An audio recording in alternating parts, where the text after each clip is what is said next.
Estamos muy emocionados porque el Señor ha bendecido tanto hasta aquí nos ha traído Jehová, ¿verdad que sí, Cicely? Soy Dalia Dinsi y en esta oportunidad quiero decirte desde ya, busca tu Biblia porque vamos a estar estudiando Apocalipsis en esta hora y vamos a entrar al capítulo 3 o continuar en Apocalipsis capítulo 3. Pero no soy yo la que va a presentar, ¿verdad, Cicely? ¿Quiénes tenemos Aquí con tenemos nosotros? dos invitados. Sí. Se encuentra con nosotros el pastor Carlos Muñoz, mi esposo. Sí. Y Maranata.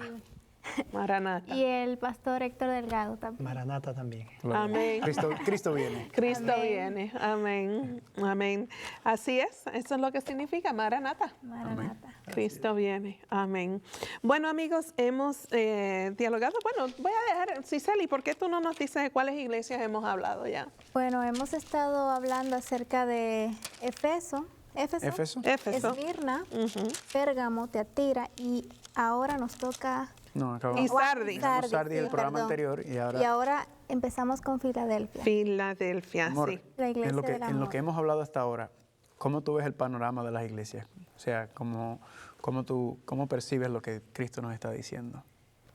Bueno, yo he visto que poco a poco el Señor, no sé por qué, pero todo el capítulo 1, donde se mencionó cómo era Cristo, su descripción en cuanto al santuario, y las iglesias también tienen algo con eso. Es como si Dios nos estuviera llevando a poder entender un panorama mejor de lo que viene, pero siempre con Él adelante, siempre con la esperanza y con la fuerza que Él nos va a dar para poder soportar, pero también que la maldad va aumentando.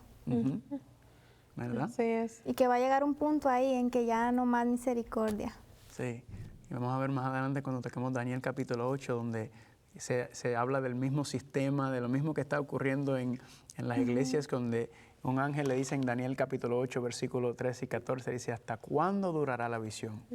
¿Hasta cuándo Dios va a permitir que Jezabel y que Balaam y que los nicolaitas, hasta cuándo Dios va a permitir que se sigan levantando esto? Dice, hasta 2300 días. Amén. Sí, amén.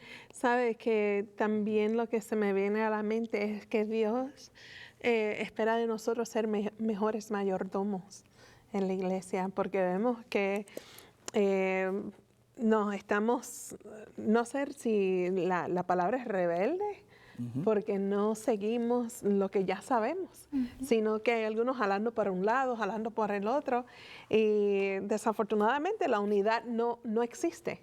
No existía en esas iglesias y tampoco existe hoy. Así que Dios nos está llamando o nos está diciendo, tú que tienes oído, escucha lo que el Espíritu tiene que decir, y es arreglar nuestras vidas, arrepentirnos y tener nueva vida en Cristo Jesús. Amén. Pastor. La perspectiva del gran conflicto es la respuesta a su planteamiento. Usted percibe una lucha. No ha habido manera de que haya una armonía completa. Sí. No podemos esperar que exista, porque mientras el mal exista, hará oposición al bien. Sí, así Entonces, es. la perspectiva del gran conflicto en el sistema teológico que nosotros entendemos y vemos es la respuesta, una lucha y el ser humano y el pueblo de Dios en medio del fuego cruzado de esa batalla. Éfeso, noten el deterioro. Éfeso puso a un lado el primer amor. Sí. Esmirna luchó contra la sinagoga de Satanás. Sí. Pérgamo permitió a Jezabel y los falsos maestros y la falsa doctrina. Ahora en el periodo de Tiatira encontramos que la iglesia tolera. Tolera. Y el verbo, la expresión griega denota una tolerancia continuada. No estamos hablando de un problemita que se toleró un tiempo. Estamos hablando de grandes periodos de tiempo donde fue tolerado. Y al ser tolerado, la descomposición siguió profundizando. A tal punto que se estructuró y tomó forma corporativa el mal. Sí, tanto que en el versículo 21, cuando dice, le he dado tiempo para que se arrepiente, es como, esa palabra tiempo se utiliza mucho en muchos contextos en la Biblia, como un tiempo profético que Dios está diciendo, yo voy a dejar que usted siga con esto, pero va a llegar un momento en que mi paciencia, ¿verdad?, llega a su cuerpo. Basta ya. Bueno, vamos a orar para entrar al tema. Vamos a estudiar lo que es la iglesia a Filadelfia y la Odisea. Oremos. Padre amado, venimos ante ti agradecidos, oh Jehová, por tu palabra y gracias por el Espíritu Santo que nos acompaña y nos abre nuestra mente. Te pedimos, Señor, todo entendimiento, discernimiento, Señor, y dirige nuestras mentes, nuestros labios.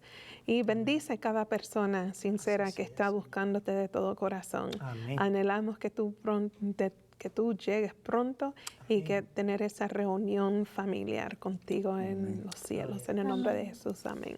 Amén. Amén. Y La iglesia de Filadelfia está capítulo 3 de Apocalipsis, versículo 7. Versículo 7. Y partiendo de esa misma oración que tú estás diciendo, Filadelfia, ¿verdad? Me gusta el nombre de Filadelfia. Significa el amor fraternal, ¿verdad? Amén. Si se acuerda, habíamos leído que tú muy bien notaste que en Esmirna fue la única iglesia que habíamos estudiado que no había arrepentimiento. Sí. Filadelfia es la otra iglesia, ¿verdad? Sí. Filadelfia es la otra iglesia que su condición, vamos a ver, es una condición que a Dios le gusta. Vamos a descubrir vamos a- lo que dice. Vamos a leer el versículo 7, amor, ¿quieres leer? Dice, escribe al ángel de la iglesia Filadelfia. Esto dice el santo, el verdadero, el que tiene la llave de David, el que abre y ninguno cierra, y cierra y ninguno abre. Amén. El santo ya está hablando, ¿verdad? De la divinidad de Dios, ¿verdad? De su grandeza, el verdadero. Cristo dijo, yo soy el camino, la verdad y la vida, ¿verdad? Amén. Pero algo que no habíamos leído anteriormente y no tocamos es que dice que tiene la llave de David, el que abre y ninguno cierra, y cierra y ninguno abre. Eso lo habíamos visto también cuando estamos en el capítulo 1 y después que nos pasamos como que no lo tocamos, porque es que hay tanta información, ¿verdad? Sí. Si fuéramos a ir palabra por palabra, versículo por versículo, estuviéramos aquí por el resto de la eternidad. Y lo tendremos. La llave de David, el que abre y ninguno cierra, y cierra y ninguno abre. A ver, ¿qué entienden con ese concepto? ¿Qué están viendo con ese concepto de que abre y cierra y ninguno? Está cerrado. O sea, no sé qué explicar de ese mensaje. Entonces necesitamos abrir una ventanita para que Dalia pueda entender con esta llave de David. Es la iglesia de la oportunidad. Es la iglesia que tiene acceso a una luz especial que no quiso ser guardada por la iglesia anterior. Okay. Es el momento de la oportunidad, pero es el momento también de tener acceso a la sala del trono de Dios para formar parte de un ministerio que ahora Aquí entra. nos estamos moviendo del lugar santo al lugar santísimo.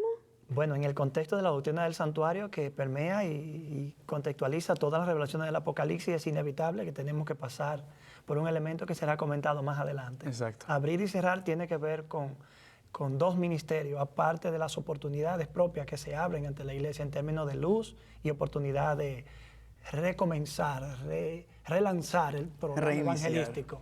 Exactamente. Y como dice en el capítulo 4, vamos a ver cuando toquemos el tema del trono de Dios, dice que vio en el cielo una puerta abierta, ¿verdad? O sea que entonces Cristo está diciendo, yo ahora voy a empezar como quien dice una nueva etapa, ¿verdad? Algo especial va a empezar y esta iglesia de Filadelfia entonces es la iglesia como quien dice que está en esa etapa cuando se abre esa nueva puerta y cuando se empieza a dar esa nueva oportunidad, como mencionó. Vamos a seguir leyendo, versículo 8, amor. 8 y 9, lee.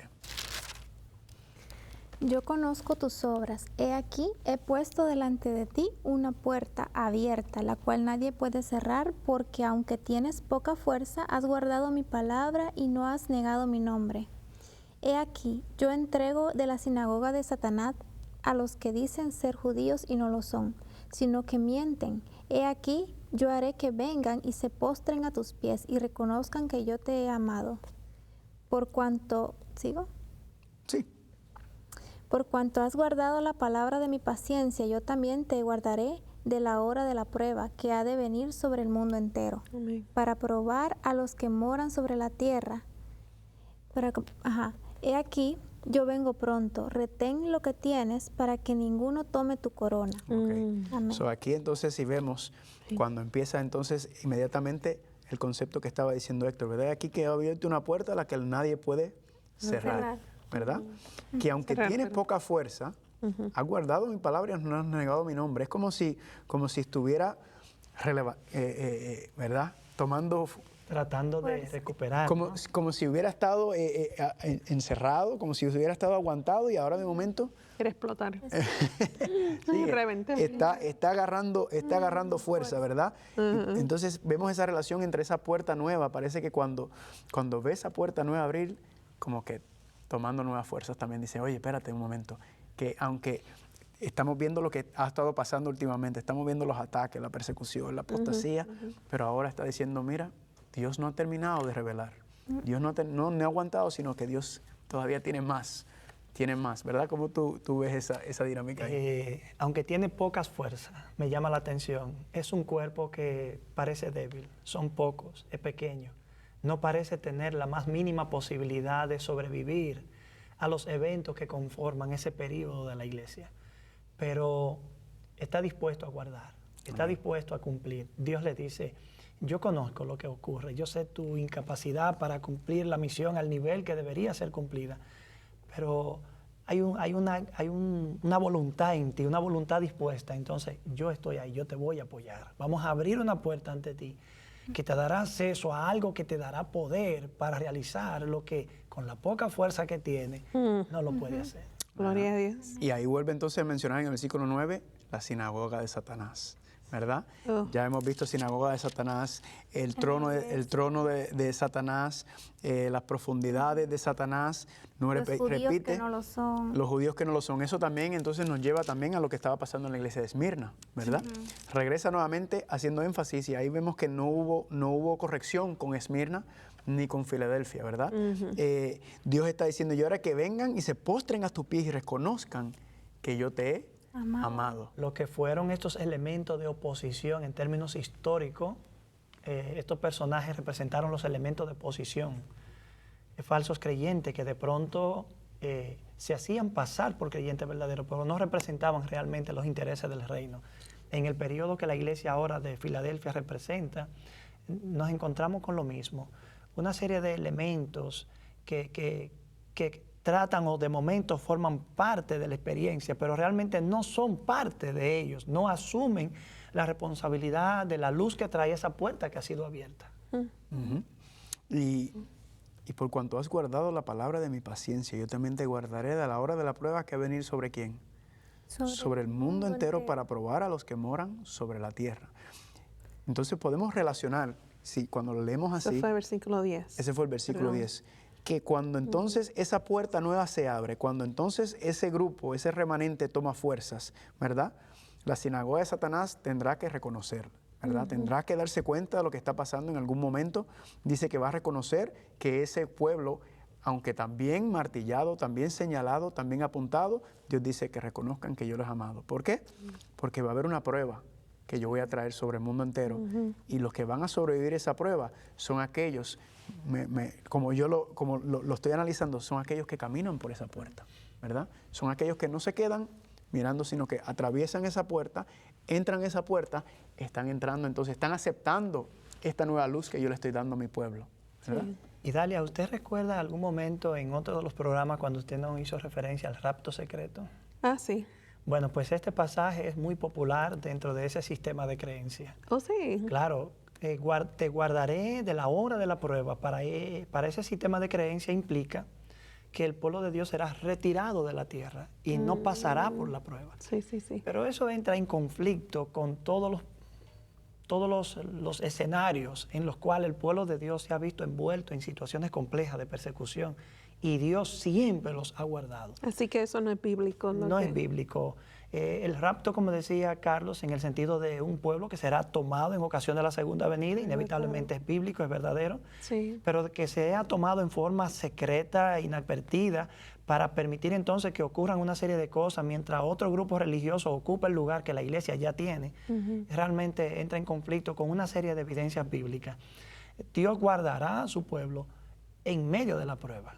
Amén. Por eso más adelante encontramos que cuando la prueba finalmente viene en camino, ya Dios ha sellado a su pueblo. Amén. Para que pueda pasar por el momento de la prueba. Y eso lo vemos también cuando vemos en Apocalipsis 16, que vamos a ir más adelante hablando de las 7 plagas, ¿verdad? Que el concepto es, no vamos a estar aquí, ¿verdad? La iglesia no va a pasar, pero el concepto de las 7 plagas de Apocalipsis 16 viene de Egipto, ¿verdad? Y nos preguntamos, cuando Dios derramó las plagas sobre Egipto, ¿Dios sacó al pueblo? No. Dios mantuvo a su pueblo, pero los guardó. En medio de esta prueba, en medio de esta persecución, Dios cuidó y protegió a su pueblo. Y después, ¿qué hizo? los sacó de Egipto, los pasó por el Mar Rojo y los llevó, Libertad. ¿verdad?, a la libertad. Amén. El mismo concepto, el que estamos viendo aquí. Por eso dice en el versículo 11, aquí yo vengo pronto, retén los que tienes para que ninguno tome tu corona, ¿verdad? Aquí nuevamente nos está diciendo que tiene una corona para nosotros. Recompensa, ¿no? ¿Tú ibas a decir algo? Sí, también en que todas las iglesias Dios les dice como sé paciente, tranquilo, ya pronto, y aquí como que en Filadelfia se junta todo y dice ya va a venir ese momento en el que ya no vas a tener que esperar más. Filadelfia, verdaderamente vemos que Cristo tiene un cuidado muy especial con ella, ¿verdad? Como la forma en que le habla es como que con mucha ternura, como quien dice, como si fuera un bebé recién nacido. Pero parece que fue una buena iglesia. Sí. Es un grupito laborioso. Sí. Es como su bebé recién nacido, como quien dice, como que le está protegiendo, diciendo, mira, esto es lo que va a venir. Pero nuevamente, Vamos ¿verdad? rumbos al hecatombe, pero yo estaré ahí. Sí. El que antes fue, Padre protector. ha de venir, será. Sí. Amén, amén. Yo he encontrado dentro de los estudios que he hecho que esta etapa de Filadelfia, hablando históricamente, se encuentra aproximadamente entre el 1798 al 1844. Como que eso hubo una época, un gran despertar, un reavivamiento especial que Dios estaba preparando para lo que vendría, porque ya cuando entremos en la Odisea ahora, estamos hablando ya de la última, ¿verdad? Con este periodo eclesiástico estamos pisando terreno en la etapa del surgimiento del remanente. Amén. Así es. Disculpa, los años perdón, que... Del 1798 al 1844. Permíteme hacer una aclaración sobre las fechas que hemos estado dando. Sí, Nosotros hemos utilizado algunas fechas como para enmarcar, ubicar a las personas en etapas. Más o menos. Pero es evidente que las fechas, un evento, un problema en la iglesia no ocurre en un año. Una etapa en la iglesia no termina en un año y luego al iniciar el nuevo año inicia otra nueva etapa. Es evidente que no, pero estos periodos nos sirven de indicadores que nos señalan que por momentos la profecía nos coloca en periodos de tiempo específicos y esos indicadores de tiempo, esas fechas, nos permiten a nosotros colocarnos en periodos y etapas transitoriales de un momento a otro. Sencillamente esas fechas son aproximadas. Sí. Estamos hablando de cosas que en ese entorno estaban ocurriendo y que se ajustan al criterio bíblico. Muy bien. De hecho, Carlos, tengo un dato muy interesante aquí que me gustaría compartirlo. 1844, que es el año del despertar adventista, no es solo un año en el que ellos estuvieron absortos, imbuidos de una expectativa del retorno de Jesús. Dice que la misma fiebre se apoderó también de los judíos y los musulmanes. En el judaísmo, el renacimiento del judaísmo europeo a través del hasidismo incluía una predicción de la venida del Mesías, según el calendario de ellos 5603, que coincidía con el 1843-1844. Dentro del mundo islámico ocurrió un detalle interesante. Los Bahá'í arribaron a una conclusión similar. Ellos dijeron que había la bat o la puerta, según ellos dicen, se abriría al imán oculto, es decir, a ese Mesías o Redentor que vendría. Y la fecha en la que se estaban manejando precisamente era 1843, 1844. Es evidente que lo que estaba ocurriendo en el escenario histórico, profético, los cambios, era una época transitorial muy importante. Aún los que no eran cristianos, aún los que no eran guiados por la revelación bíblica, incluyendo el Antiguo y el Nuevo Testamento, como estos dos grupos que acabamos de mencionar, percibieron un fenómeno que no pudieron dejar de notar y tratar de enganchar con sus expectativas escatológicas. Y obviamente Dios se estaba moviendo y en ese despertar espiritual y religioso, Dios se estaba invitando a considerar la propuesta cristiana del movimiento milerista para esa época. Amén. Todo esto para digerir ahora mismo. Tremendo. Estamos calentando los motores. Así es. Amigos, Tremendo. vamos a una pausa porque queremos presentarles la oportunidad para que ustedes sean parte del programa enviando sus preguntas, dudas y comentarios. Ya regresamos.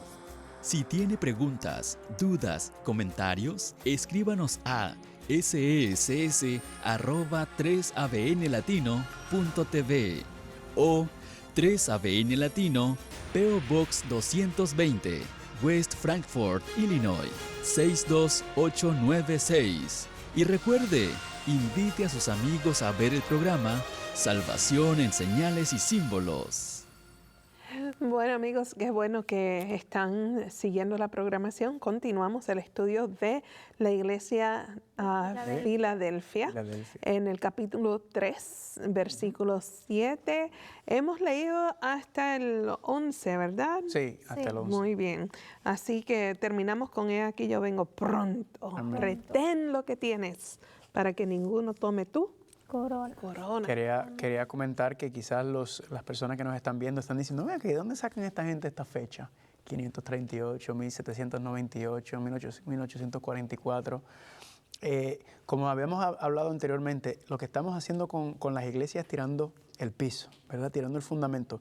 Más adelante, cuando entremos en el asunto de los 3 años y medio, 1260 días, ahí esto se va a concretar. Así que para que las personas que nos están viendo, ¿verdad?, digan, pero ven acá, todo esto recuerda que repite y amplía, para que ellos sigan sintonizándonos, para que sigan viendo que nosotros, cada de esto se va a ir confirmando con las fechas históricas, con los eventos históricos. Por ejemplo, Héctor mencionó lo que estaba pasando en el 1844. Es interesante, también hizo un estudio, cuando tú miras los movimientos que se levantaron alrededor de ese tiempo, no solo los Bahá'í, ¿verdad? Mencionaste los Bahá'í, se menciona las iglesias mormonas, la iglesia, los testigos de Jehová, el pentecostalismo, se levantan muchos movimientos alrededor de este tiempo, el comunismo, Charles Darwin.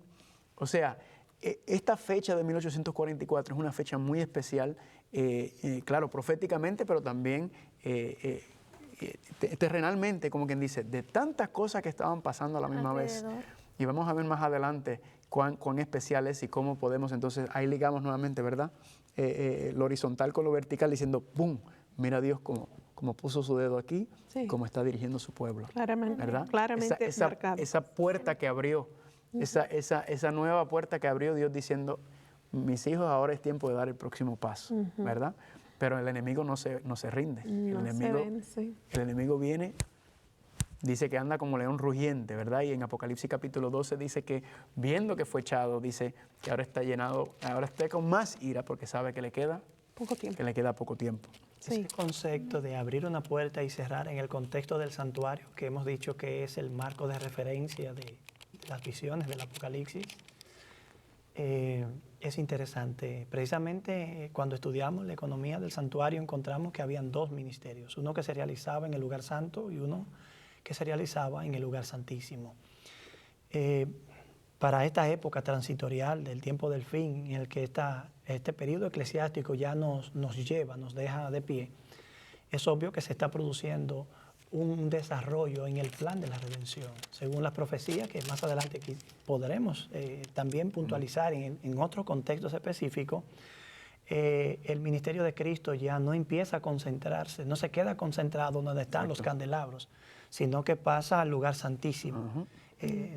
Quizás mucha gente diría, ¿qué es eso? El lugar santo, el lugar santísimo. Son los 2 lugares, pero esos 2 lugares representan 2 campos, 2 ámbitos de acción del plan de la redención. Ahora, con una puerta que se abre y una que se cierra, es el paso de una etapa a otra.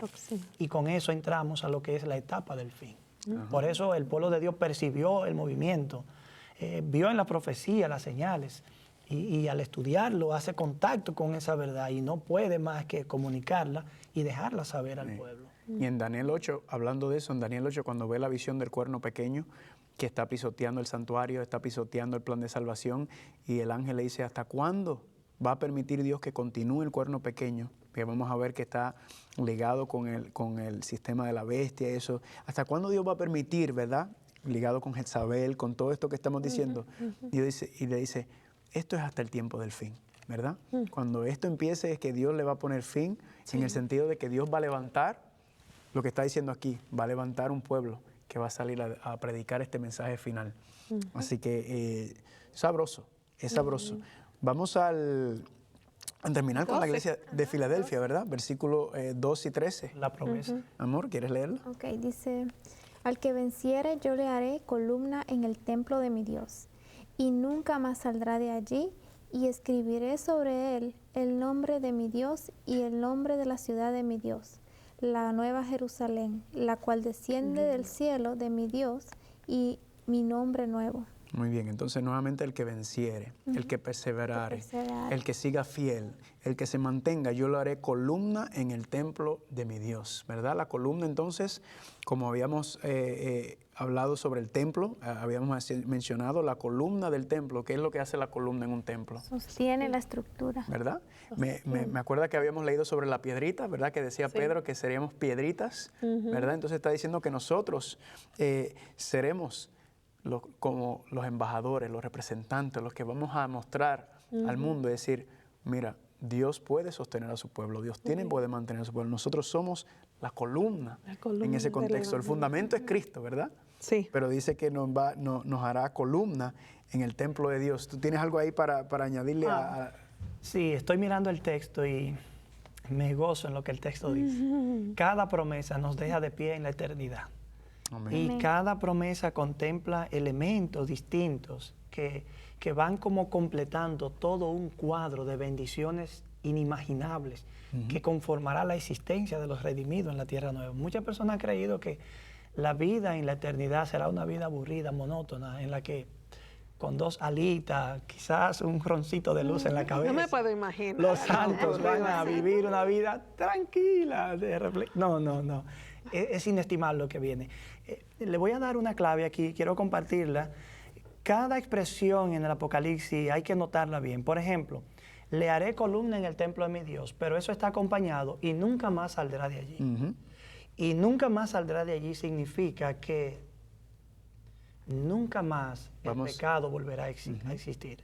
A eso Nunca más la rebelión ocurrirá. Nunca más un hijo de Dios se irá de su presencia. Nunca más.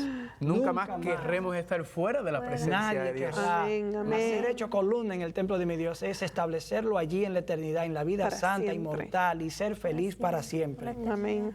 Luego dice que también nos será dado un nombre, se escribirá un nombre.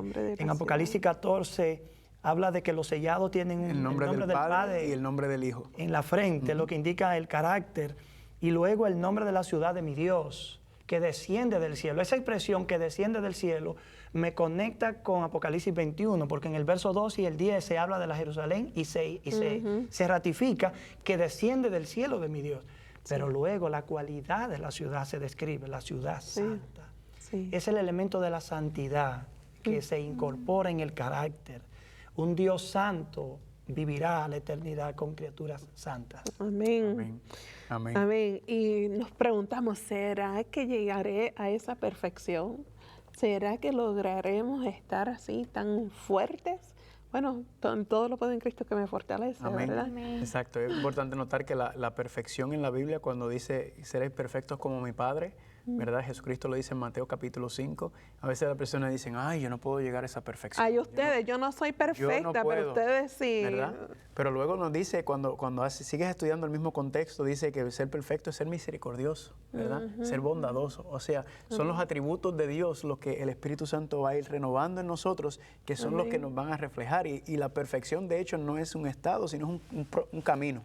Sí. El perfecto es Cristo, pero nosotros vamos en ese proceso, ¿verdad? Vamos caminando. ¿Y por qué? Por lo que está diciendo aquí, es lindo. Nosotros no, con la mente que nosotros tenemos, nosotros no podemos vivir en la presencia de Dios ahora mismo. Todavía hay demasiado egoísmo, todavía hay demasiado orgullo. Y por eso Dios nos está dando la oportunidad aquí en esta tierra para Él santificarnos, para limpiarnos, para purificarnos, para prepararnos para vivir en su presencia. Y contrario a Adán y Eva que estaban allí y se salieron, ¿verdad? La Biblia contiene algunos casos interesantes. En una ocasión alguien le dijo a Jesús, mira, traje mi hijo a tu discípulo, ellos no pudieron. Si tú puedes, haz algo. Y Jesucristo le contestó, según las traducciones, Nueva Traducción Viviente, las versiones modernas, ¿cómo que sí puedo? Sí. Y le hizo una pregunta y le autorizó al demonio salir del muchacho y no entrar en él jamás. Hay cosas que humanamente no se puede. Pero para Jesús no hay cosas imposibles. Cuando habló del matrimonio, los discípulos dijeron, wow, pero si esa es la condición del hombre, conviene no intentar nada. Y dice, bueno, esto no le he dado a todo el mundo, pero lo que es imposible para los hombres es posible para la santidad. vendrá a la vida de una voluntad dispuesta, Amén. de que Dios haga en ella lo que es imposible para el ámbito humano. Esa es la obra de Dios en el ser humano. Nuestra parte es creer. Creímos ayer, volver a creer hoy. Mañana, volver a creer. Permitir que la fe guíe nuestras vidas, porque la fe es el vínculo que nos une con el poder ilimitado de Dios. Amén. Y ahí las posibilidades son infinitas. Amén. Amén. Y ahora viendo eso, cómo cierra tan glorioso Filadelfia, nos prepara para entrar ¿a dónde? A la Odisea. A la iglesia, la Odisea. La Odisea es la segunda iglesia junto con Sardis que no recibe ningún elogio. Pero Filadelfia fue, junto con Esmirna, la que no recibió una crítica. Exactamente. Así que ahora vamos a estudiar el mensaje de la Odisea, que es candela pura, ¿verdad? Como decimos nosotros. Sí, pero el 13 yo sé que ya sabemos lo que dice, pero... El que tiene oídos, el que tiene oiga oídos, lo que el Espíritu oiga dice lo a que la el iglesia. Espíritu. Amén. ¿quién tiene oídos aquí? ¿Usted tiene oído? Yo ¿Usted tengo oído. tiene? Entonces, Y dos y tenemos buenos dos. Escuche y guarde. Amén. Y el sordomudo que diga que no tiene oído, va a decir, bueno, han habido Biblias para ellos poder leer y también estudiar. Y sí existen, hay ministerios que dedican a eso. se dedican a, sí, a los es. ciegos, a Hay todo el para mundo. todo el mundo. Amén. Así es, nadie es exclusivo. Vamos al versículo 14, la introducción en la iglesia de la Ok. Odisea. Amor. La ¿Pueden Odisea. leer? Y escribe al ángel de la iglesia en la Odisea: He aquí el Amén, el testigo fiel y verdadero, el principio de la creación de Dios, dice esto. Muy bien, entonces aquí nos introduce Cristo y nos dice el amén, el testigo fiel y verdadero y el principio de la creación. El amén, ¿qué significa amén? Así sea. Que es Así es, Veraz. ¿verdad? veraz, el Así es, verdadero, el es verdad. completo, es acertado, no hay desviación, es, ¿verdad? Firme. El testigo fiel y verdadero, habíamos hablado ya del testigo fiel y verdadero, ¿verdad? Cristo como el representante, a lo mejor el representante genuino de la divinidad de Dios que vino a la tierra a estar con nosotros, y también el principio de la creación. Creo que habíamos hablado, ¿verdad?, un poco sobre ese concepto de Cristo como principio, ¿verdad? Esa palabra ahí, principio de la creación, es una palabra interesante porque me he encontrado con personas que a veces leen aquí y dicen, ahí dice que Cristo es el principio de la creación, como si Él fue el primer ser creado, ¿verdad? Pero la palabra principio que aparece ahí es la palabra arc, ¿verdad? Que significa el jefe, el comandante, el capitán de la creación. Entonces, cuando lo vemos en ese contexto, el principio de la creación, o el gobernante, o el jefe, o el capitán de la creación nos está diciendo ¿qué? que Él es el creador. Que Él es el creador. Claro. ¿Verdad? También la palabra puede ser traducida origen, el origen de la creación. Y correcta y adecuadamente, nuevamente entonces se ratifica que Él es el creador. Amén. De hecho, si Jesús dijera que Él es una criatura, no estuviera ni siquiera cerca de resolver el problema de la Odisea. Pero que cuando Cristo se autodefine como el creador, como el amén, el uso primero del amén es un nombre de Dios en el libro de Jeremías. Exactamente. Como el santo en Isaías es el nombre por excelencia de Dios, Sí. no permite que si Él es el amén, luego sea una criatura. Si es el Dios del amén, el Dios veraz, no puede ser una criatura y Dios a la vez. De manera que está limitada la expresión al significado de origen. También es interesante que nuevamente Jesús asume títulos que están en armonía perfecta con lo que va a abordar luego. La Odisea es una iglesia que responde, es una iglesia respondona, contestadora. El Señor señala una situación y ellos replican. Siempre como desviando la atención, pero el Señor, espérate, la trae aquí de vuelta y dice, no, espérate, es aquí. Sí. No, pero no, espérate, aquí. Aquí. Vamos a resolver esto aquí, Dije en esta que aquí. condición. Sí. Amén. Y dice, quería compartir un versículo de Colosenses capítulo 1, versículo 16. Dice, porque en Él, hablando de Cristo, fueron creadas todas las cosas, las que hay en los cielos, en la tierra, visibles e invisibles, sean dominios, sean tronos, sean principados, sean potestados, todo fue creado por medio de Él y para Él. El creador ¿verdad? no puede ser criatura, creación. Y nos dice que qué lindo es pensar eso. Hay veces que quizás hay una persona que nos está escuchando, que está viendo el programa y piensa que no es importante para Dios. Y sin embargo, a mí me acaba de decir Colosenses que Dios te creó con un propósito, ¿verdad? Amén. Nosotros, Amén. Dios nos hizo con un propósito, con una razón. Dice, porque fuimos creados para Él. Sí. O sea, es lindo ver A su imagen fuimos creados. que hay una razón, un propósito. Y cuando estudiamos la Biblia en general y también el libro de Apocalipsis, empezamos a ver que Dios nos quiere hablar porque Dios tiene un propósito para nosotros. Dentro de todo esto que estamos estudiando, Dios quiere mostrarnos, yo tengo un plan para ti, Héctor, yo tengo un plan para ti, Idalia, Cicely, Carlos, los que nos están escuchando, yo tengo algo que quiero hacer con ustedes, ¿verdad? Amén. Nuevamente inspirador, ¿verdad? Sí. Cristo con nosotros. Vamos a regresar entonces, que yo fui el que me desvié, disculpe. Apocalipsis capítulo 3. Te emocionaste. Apocalipsis, amores, si Capítulo quieres, 3, versículo 15. lee del 15 al 17, sí, para darle el 15 al contexto. 17. Yo conozco tus obras, que ni eres frío ni caliente. Ojalá fueses frío o caliente. Pero por tanto eres tibio y no frío ni caliente, te vomitaré de mi boca. Porque tú dices, yo soy rico y me he enriquecido, y de ninguna cosa tengo necesidad. Y no sabes que tú eres un desventurado, miserable, pobre, ciego y desnudo. Uf, Wow. Tremendo. Yo conozco tus obras, que no eres ni frío ni caliente. caliente. caliente. ¿Cuál es el problema con la Odisea? Que no es ni frío Ni caliente. ni caliente, sino le está diciendo, por cuanto eres tibio, Tibio. te vomitaré de mi boca. Hay unas cosas que a mí me dan asco. Una cosa que me da asco son las cucarachas. Yo no le tengo miedo a las cucarachas, yo le tengo asco a las cucarachas. Sí. Y lo otro que me da a mí son Vómito. el vómito. Yo no puedo ver vómito, yo no puedo oír a alguien vomitando o oler vómito porque a mí me dan ganas de vomitar. Lo que Sí, significa a mí que la también. condición de esta iglesia es que le da asco a Cristo, ¿verdad?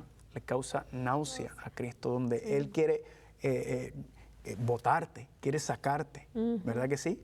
¿Cómo tú ves esa dinámica? La Odisea protagoniza la apatía y la indiferencia espiritual. Y es algo que no se corresponde con la puerta que ha sido abierta de amplia oportunidad y de luz. Esta puerta no fue abierta para que el pueblo de Dios se duerme en sus laureles, sino para que actúe en consecuencia y cumpla la misión. Indiscutiblemente esa es la realidad. Y dice, y la razón por la cual le da náusea está explicado en el versículo 17. ¿Cuál es la razón? Se cree que está Porque bien. tú dices, yo soy rico, y no solamente que es rico, sino que me he enriquecido. En otras palabras, yo a la condición en donde yo llegué fue gracias a mí mismo, ¿verdad? Es una posición como quien dice, yo no necesito de ti, Dios, para llegar a donde yo estoy. Es una condición. Y quizás sabe que no llegó ahí por sus propias fuerzas, pero actúa como si hubiese llegado ahí por su propia fuerza. Y ahí entra la indiferencia y la neutralidad, incluso la ingratitud, de que se niega a reconocer las bondades que Dios ha dado y que le ha dado forma a la vida de este pueblo. Ajá. Y el concepto de yo soy rico, ¿verdad? Lo habíamos visto anteriormente, ¿verdad? Yo soy rico. ¿Quién te dio esa riqueza? Dios le está diciendo a la iglesia.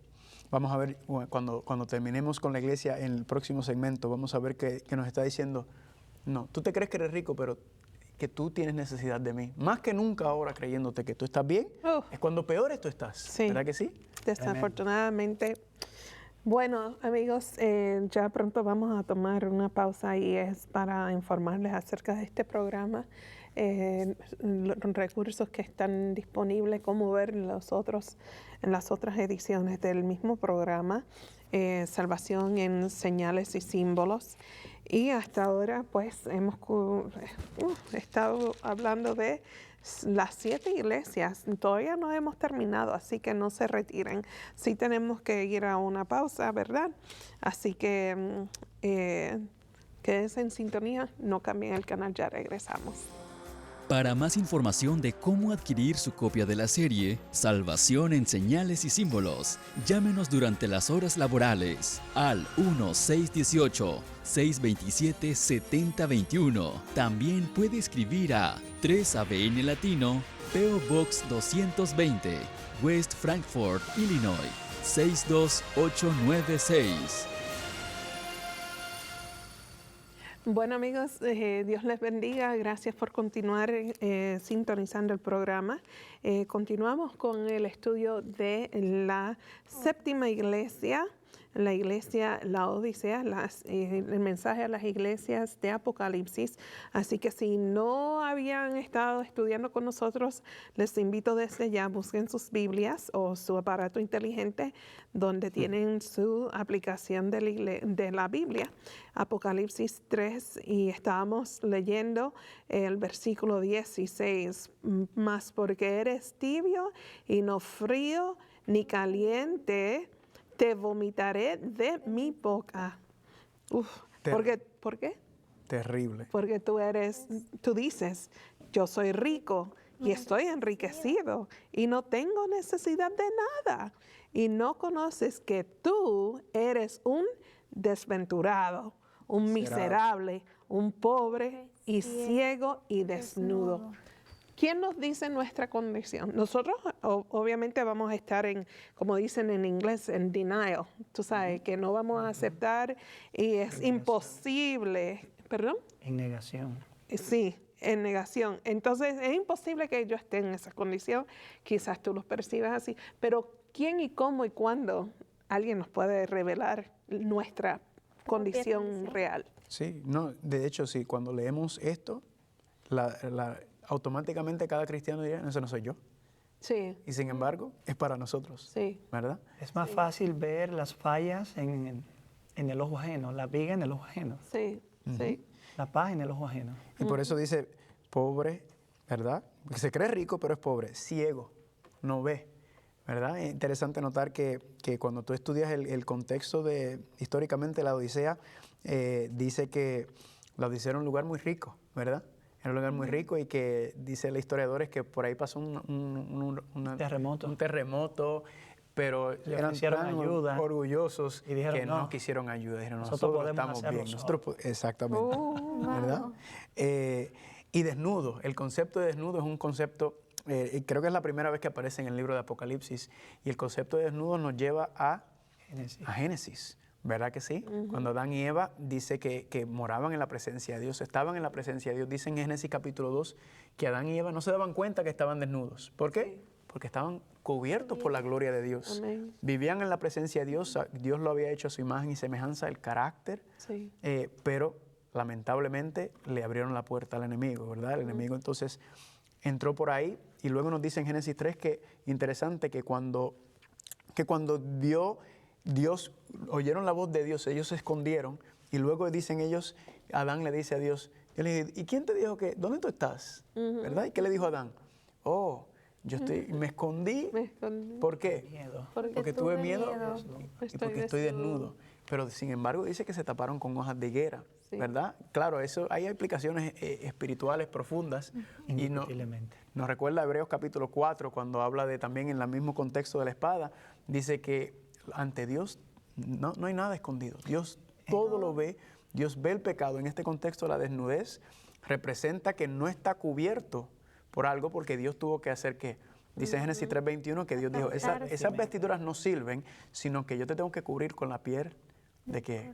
De un cordero. Ahí mostrando desde el momento, me encanta porque desde el mismo momento que el ser humano cae, en el mismo momento Dios entonces aplica la gracia, ¿verdad? Te iba a decir algo, Héctor. Sí, me quedé pensando en una de mis obras sobre la justificación por fe. Yo hice una comparación entre el cuadro que presenta Génesis con la caída del hombre y la creación y la Odisea. Yo concluí lo siguiente: en Génesis encontramos la primera conversación creador-criatura caída. En la Odisea encontramos la última conversación del creador con la criatura caída. En Génesis encontramos desnudez por causa del pecado. Encontramos desnudez aquí. Sí. Allí encontramos pecado de autojustificación. Sí. Y yo no, fue la esposa. La esposa. Señalando. Exacto, fue la esposa. Y aquí encontramos precisamente el pecado de autojustificación. Yo soy rico. Yo soy rico, no estoy bien. Allí encontramos al Señor proveyendo una vestimenta. Aquí encontramos a Dios ofreciendo una vestimenta. Allí encontramos una pareja arrepentida. De otra manera, Dios no hubiese podido cubrirlos con el manto que le hizo. Y aquí encontramos la opción del arrepentimiento como única alternativa para ver. Así que hay una relación temática o teológica, si se quiere, en ambos pasajes. Y creo que la Odisea tiene solo una alternativa, y es la alternativa del arrepentimiento. Alguien dijo, la senda que conduce hacia el cielo pasa por el arrepentimiento. No hay manera de llegar allí sin esa realidad. Y a mí me toca el corazón profundamente una expresión que hay ahí. Y no sabes. Ese y no sabes, me parece a mí, si no me equivoco, que es el segundo y tú no conoces. Y el primero aparece en el contexto de la crucifixión. cuando Jesús dijo, Padre, perdónalo porque ellos no saben lo que hacen. La ignorancia espiritual, la apatía, la indiferencia, el rechazo del plan de Dios puede llevarnos a nosotros, aún profesando el nombre de Dios, a hacer cosas terribles.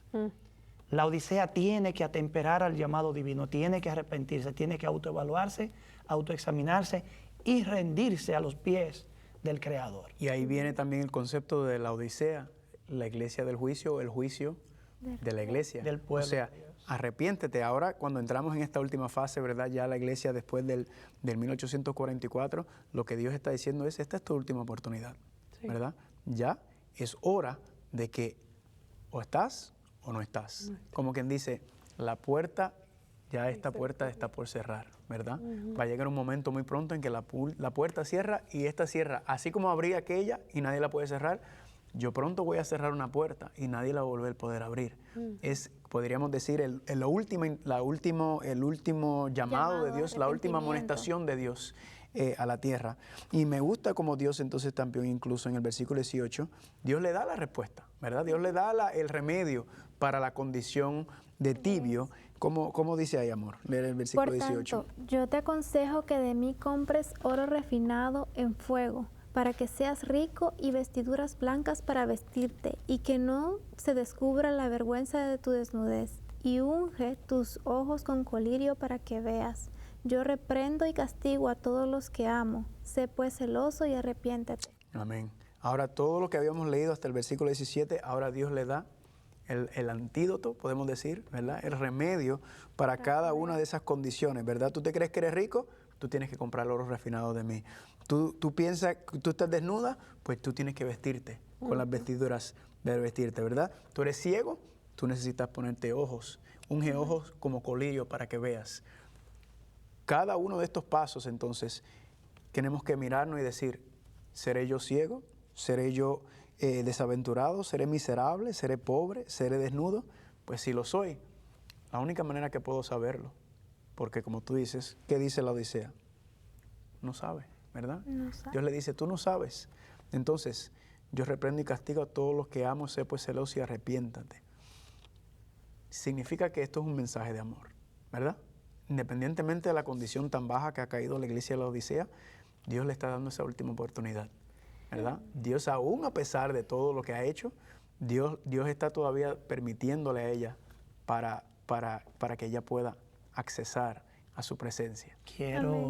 Perdón, iba a decir algo. No, solamente como aquí empezaba a hablar de los consejos, ¿qué quiere decir entonces que compre oro refinado? El oro refinado en fuego. En fuego, ¿verdad? sí, en fuego. Eso hay muchas maneras en la Biblia donde podemos encontrar el fuego está relacionado con el Espíritu Santo, ¿verdad? Entonces el oro refinado se puede referir a que el carácter que Dios quiere transformar en nosotros, ¿verdad? Quiere pulirnos, dice que el fuego que hace purifica el oro y purifica la plata. Entonces ese oro refinado en fuego es lo que Dios quiere hacer para limpiarnos, para purificarnos el carácter. ¿Tú ibas a decir algo, Héctor? Tiene que ver también con la dotación del amor y la fe. Eso es lo que producirá un cambio en la experiencia espiritual de los laodicenses. El hecho de que Dios los llama al arrepentimiento es un indicio de que la condición de la Odisea, por más crítica que se ve, no es irremediable. Si Dios los llama al arrepentimiento, es un indicio de que se puede producir el cambio. El hecho mismo también de que Dios le advierte de que Él corrige, castiga lo que ama. En el libro de Hebreos dice que ninguna disciplina al principio es causa de gozo, pero a la larga genera un espíritu apacible, de quietud y de conciliación. Dios tendrá que tomar algunas medidas y en algún momento, antes de concluir en los minutitos que nos quedan, en otra intervención, yo voy a hacer una propuesta rápida de lo que creo que Dios tendrá que hacer para conquistar el corazón de la Odisea. Quizás, si la apatía y la indiferencia y el orgullo espiritual no permite que sea por la vía fácil, Dios tendrá entonces que recurrir al medio de la vía difícil. Así es. Y oro refinado en fuego para que sea rico. Vestiduras blancas para vestirte. Significa que la Odisea tiene que dejar su prepotencia. Su justicia propia. Su justicia propia, porque al decir vestirte con vestiduras es que Dios quiere cubrirnos con las vestiduras de Cristo, ¿verdad? Recuerden la parábola. Hay un vestido que hay que portar para poder casarnos con el Señor, participar de la boda. La palabra de las bodas. La Odisea es la iglesia que se prepara para la boda del Cordero. Amén. Tiene que apresurarse y colocarse el manto de la justicia, porque de otra manera la justicia propia es un trapo de inmundicia que no permite acceso a la boda del Cordero. Y eso hablando de Mateo 25, también las vírgenes, ¿verdad? Sí. La diferencia entre las vírgenes, la única diferencia es que una virgen, los 5 de las vírgenes tenían aceite extra. O sea, había una preparación extra, había algo especial. Significa que esto no puede venir a la última, uno decir, bueno, como conozco a algunas personas, cuando yo vea los acontecimientos proféticos que vienen, cuando yo vea que estas cosas, entonces yo me voy a apretar. No, ¿verdad? Esto es... Uno se queda dormido sin darse cuenta. Y no solamente eso, que Dios quiere utilizarnos, ¿verdad? Sí, no es solamente por mi propia salvación, sino Dios me quiere utilizar a mí para yo ser una bendición para otras personas, para yo alcanzar a otras personas.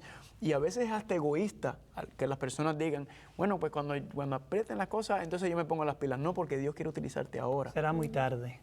Nadie que hace ese compromiso no funciona. A la larga está atrapado y ya no lo ve. Satanás siempre tiene una estrategia para amortiguar la percepción de los individuos ante el mal. En esa etapa también tomará otra decisión a sí mismo, relativista, comprometida, sin compromiso real con la palabra de Dios. Sí, Iba a Satanás, decir algo. digo que Satanás siempre aprovecha para meter en duda o bajo autoestima. ¿Tú me entiendes? No soy lo bueno suficiente, así que ni me voy a meter en eso porque no soy bueno. Dios no me va a aceptar, Dios mira mi manera pecaminosa, así que me he extraviado demasiado para regresar a Dios. Entonces, les quiero decir, ustedes no son Dios y ustedes no son el quien decide, porque si tú buscas de Dios, Dios no te va a rechazar, ¿verdad? Y nunca es muy tarde. Así que no importa cuántos años, yo he tenido personas que me dicen el libro de Apocalipsis de memoria, pero... Ok, siéntate y explícame palabra por palabra, versículo por versículo. Es una cosa saberlo de los dientes para afuera, pero hay que interiorizarlo, exacto, profundizar. Y la manera en la cual hemos querido presentar el libro de Apocalipsis es una manera respetuosa, pero a la misma vez queremos que todos podamos al nivel a todos niveles que puedan comprender lo que es Apocalipsis. Y vamos a ir terminando con la promesa que Dios le hace. Antes de eso, permíteme sugerir algo. Job parece ser que era el cristiano perfecto, temeroso de Dios y recto. Pero cuando Job termina su prueba, su gran aflicción, termina reconociendo a Dios de una manera que antes no lo conocía. Quizás la disciplina divina será permitirle una prueba a la Odisea, que, valga la redundancia, pondrá a prueba su fe en el Señor, sacudirá los fundamentos de su comodidad egoísta y los dejará a ellos habiendo experimentado un reavivamiento espiritual y una verdadera reforma espiritual. Ungir los ojos con colirio es percibir una necesidad, ver algo que ahora no podemos ver, pero que una vez lo veamos conectado con Dios, pagaremos el precio. Y quizá la aflicción de Job ilustre la disciplina que Dios utilizará.